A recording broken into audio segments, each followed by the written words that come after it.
Et en ce jour de départ en vacances, l'inquiétude grandit face au variant Delta du coronavirus qui sévit en France et dans toute l'Europe. Le Portugal rétablit un couvre-feu dans 45 communes à partir d'aujourd'hui, dont Lisbonne, la capitale. On vous en parlait cette semaine sur Europe 1. La France va recommencer à produire du paracétamol sur son territoire.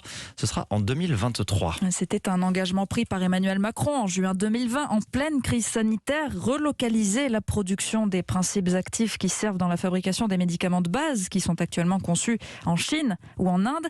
L'usine française sera donc construite en Isère, à Roussillon. Jean-Luc Boujon. La nouvelle unité de production verra le jour quasiment sur le site de l'ancienne usine de paracétamol Rhodia, fermée en 2008. Un symbole fort de la volonté française de relocaliser ses productions essentielles.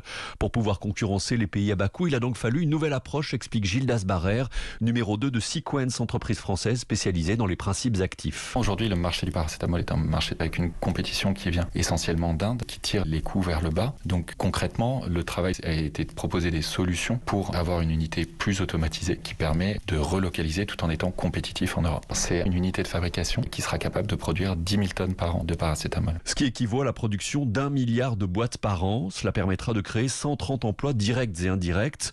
Coût total du projet, 100 millions d'euros, dont le tiers pris en charge par l'État. Preuve qu'il s'agit d'une priorité, explique Sami Sissaïd, sous-préfet à la relance en Isère. À la sortie de la première vague, il était bien vu le fait qu'il y a beaucoup de médicaments courants dont on devait récupérer la souveraineté en France. C'est ce qui explique cette volonté sur ces secteurs stratégiques de reprendre complètement une indépendance. L'usine sera opérationnelle en 2023. Elle fournira les marchés français et européens. Roussillon, Jean-Luc Boujon, Europe.